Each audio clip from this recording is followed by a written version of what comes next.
یکی از مهمترین بخش‌های تولید محتوا در یوتیوب زمانیه که شما برای ویدیوهاتون ایده پردازی می‌کنید و اینکه بدونی آیا در حال حاضر این موضوع پرمخاطبی در یوتیوب هست یا نه.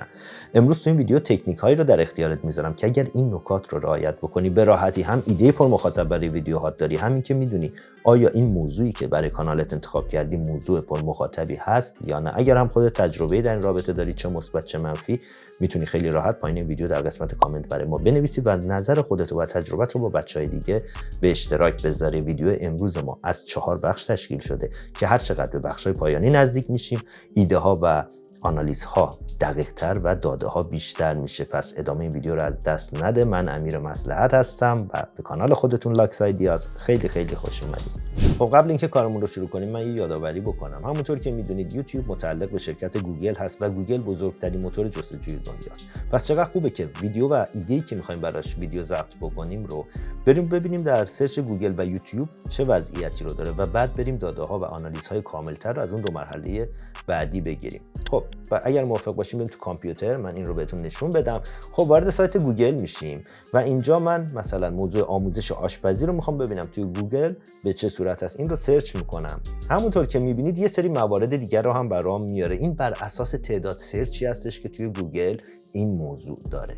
پس آموزش آشپزی رو که ما داریم، آموزش آشپزی ایرانی دومین سرچ رو تو گوگل داره، آشپزی یوتیوب رو داریم، آشپزی ساده، آشپزی خانگی و موارد دیگه. بسته به اون موضوعی که سرچ می‌کنید تمام اینا میتونه ایده ساخت ویدیو باشه و در سرچ گوگل اینها رتبه‌های بالایی رو دارن. اما همین کار رو می‌خوایم بریم و در یوتیوب هم انجام بدیم. البته اونجا یکی دو تا تغییر هم باید بدیم. خب وارد سایت یوتیوب میشیم و همین آموزش آشپزی رو اینجا سرچ میکنیم. یه سری موارد رو بهمون میده که اینها متفاوت هستن با مواردی که گوگل داده بود.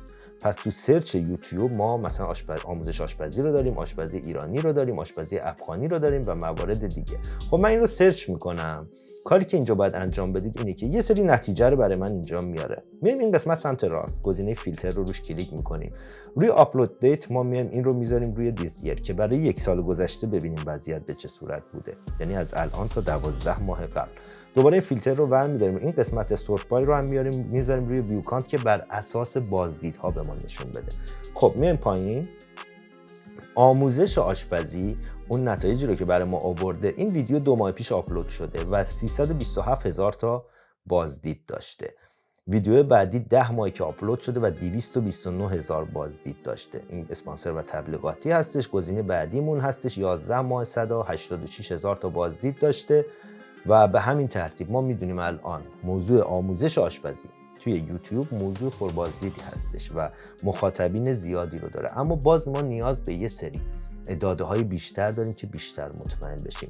برای این کار دوباره برمیگردیم تو سایت گوگل و اینجا وارد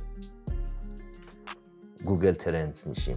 سایت گوگل ترندز آدرسش trends.google.com هستش و وارد این سایت میشیم. تغییراتی که الان تو یوتیوب دادم و مواردی که اینجا تغییراتی که باید بدیم، هر دوی اینها رو ما با موبایل میتونیم داشته باشیم و دقیقاً عین همینی هستش که اینجا داریم انجام میدیم. در قسمت اکسپلور و اینجا ما باید یه سری تنظیمات رو انجام بدیم. مثلا کشور الان اینجا استرالیا هستش، ما میتونیم کشور رو روی ایران بذاریم.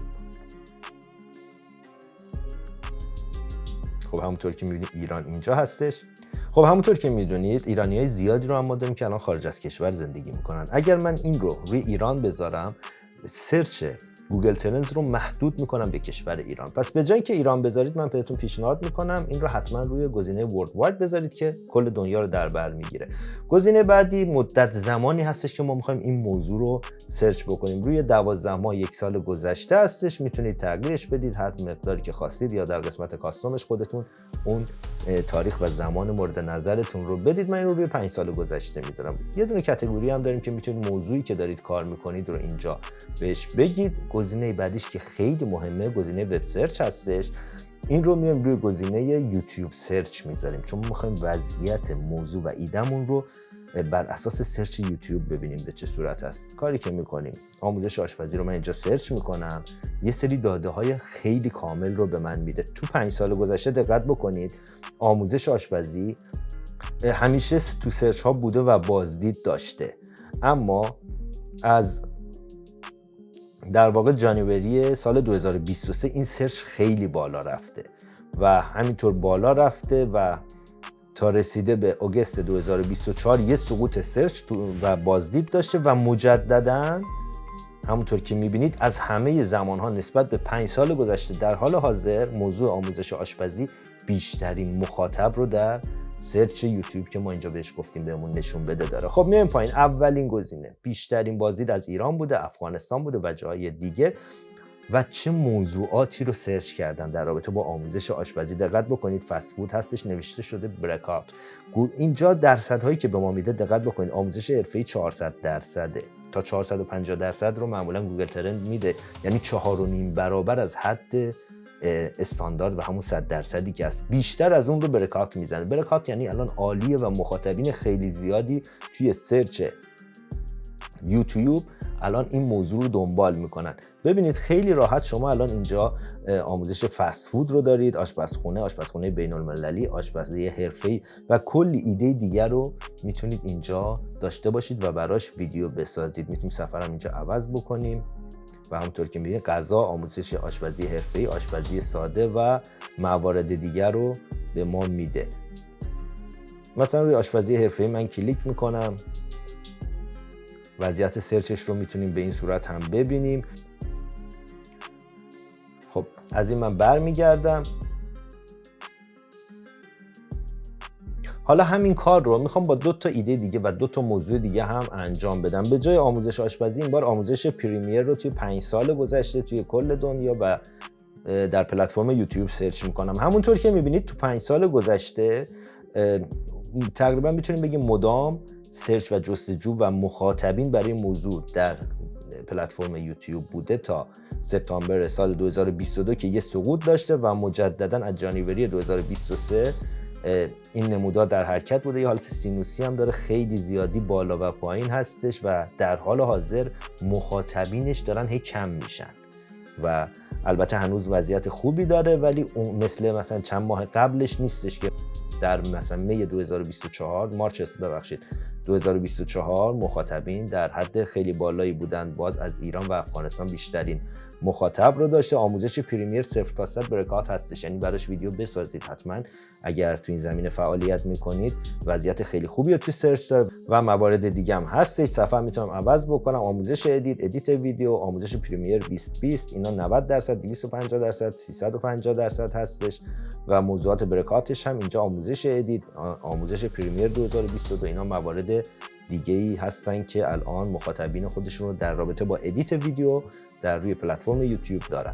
خب یه دونه ایده دیگر هم بررسی میکنیم که بریم سر بخش بعدی که من اینجا آموزش یوتیوب رو سرچ میکنم.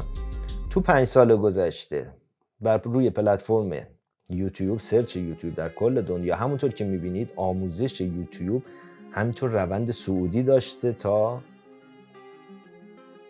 در واقع حدودا میتونم بگم آگوست 2022 که افت بازدید کننده داشته و مجددا تقریبا میتونم بگم دسامبر 2022 مجددا رو به رشد بوده و اخیراً تقریبا میتونم بگم یه حالت متوسط رو داره. مجددا ایران و افغانستان به هر حال یوتیوب فارسی هستش بیشترین بازدید رو داشتن و در رابطه با آموزش یوتیوب تو سرچ یوتیوب اولین گزینه‌اش آموزش ادیت ویدیو هستش که این هم برکات هستش و تامنیل یوتیوب هم موضوعات خیلی خوب هست. آموزش سئو، یوتیوبر، آموزش اینستاگرام اینا مواردی هستش که بازدیدهای زیادی رو دارن. کسب درآمد از یوتیوب رو داریم و تولید محتوا. اینا ببینید اینا همه ایده است، چیزایی که میشه براش ویدیو ساخت. ایده یوتیوب الان برکات هستش و بازدید کننده‌های خیلی زیادی رو دارن. اینجا رو 800% هم نوشته، پس اون 450 رو هم عوض کرده و فکر میکنم برکاتش بالای 1000 برابر کمون 10 برابر حالت نرمال میشه.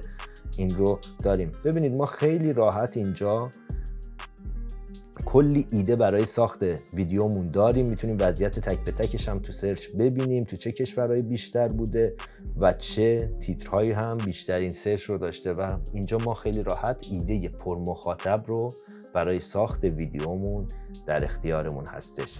و اما نکته بعدی که خیلی بهمون کمک میکنه در پیدا کردن ایده پرمخاطب برای ویدیوهامون استفاده از هوش مصنوعی. من چت جی پی تی رو بهتون پیشنهاد میکنم، همونطور که میتونید متعلق به کمپانی اوپن ای آی هستش و زبان فارسی رو هم پشتیبانی میکنه و کاملا رایگان هست. این بخشش که ما ازش میخوایم استفاده بکنیم. خب وارد هوش مصنوعی چت جی پی تی میشیم. من این رو هم بزرگ بکنم که شما بهتر ببینید. خب وارد چت جی پی تی میشیم. این پایین ما میتونیم موضوعمون رو بنویسیم. کار دیگه هم که میتونیم انجام بدیم، دقت بکنید اینجا ما یه دونه میکروفون داریم که میتونیم با کمک این باش حتی صحبت بکنیم. من به عنوان مثال اینجا بهش میگم که لطفاً 10 موضوع برای ساخت ویدیو در مورد آموزش آشپزی که در یوتیوب به فارسی پر بازدید و پر مخاطب هست رو برای من بگو. الان صحبتی رو که من باش کردم به صورت متن به من میگه. اگر اشکالی اینجا میبینید اصلاح بکنید و این دکمه رو میزنیم و الان 10 تا موضوع ویدیو پر مخاطب در یوتیوب فارسی رو به ما میگه. طرز غذای سنتی ایرانی اولیش هست. دومی غذاهای فست فودی خانگی که توی گوگل ترند هم داشتیم، دسرهای شیک و سالم. غذاهای رژیمی و سالم. غذاهای گیاهی موضوع بعدیش است. آموزش پخت غذاهای بین‌المللی ششمین موضوع پر مخاطب از غذاهای سریع و آسان، نکات و ترفندهای آشپزی، غذاهای مهمانی و مجالس. آموزش تهیه انواع نان و شیرینی خانگی دهمیش است. میتونید ازش بخواید 10 تا دیگه هم بهمون بگه.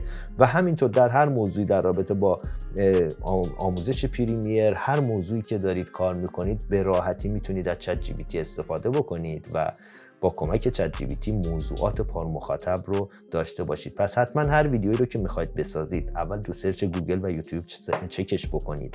بعد از اینکه اونجا چک کردید توی گوگل ترند ببینید در حال حاضر وضعیت بازدیدش نسبت به 12 ماه و شاید 5 سال گذشته به چه صورت بوده و بعد از اون از خود چت جی پی تی هم برای ایده های بکر و پرمخاطب میتونید کمک بگیرید و از این طریق وقتی شما این 4 تا استپ رو با هم دیگه طی میکنید دیگه خاطرتون جمع هستش که موضوع و ویدیویی که دارید روش کار میکنید پرمخاطب هست و ویدیوتون این پتانسیل و قابلیت رو داره که بخواد حتی ترند بشه. خب حالا اگر میخواید بر روی این پلتفرم تولید محتوا کنید و شروع به فعالیت بکنید یا اینکه قبلا کارتون رو شروع کردید و میخواید بدونید که شما دقیقاً به چه لوازمی، چه به لحاظ نرم افزاری چه به لحاظ سخت افزاری نیاز دارید، من تماشای این ویدیو رو بهتون پیشنهاد میکنم. این ویدیو بهتون کمک میکنه که از 0 تا 100 لوازم و تجهیزاتی که نیاز دارید رو باهاش و قیمتاش آشنا بشید. خیلی ممنونم از شما.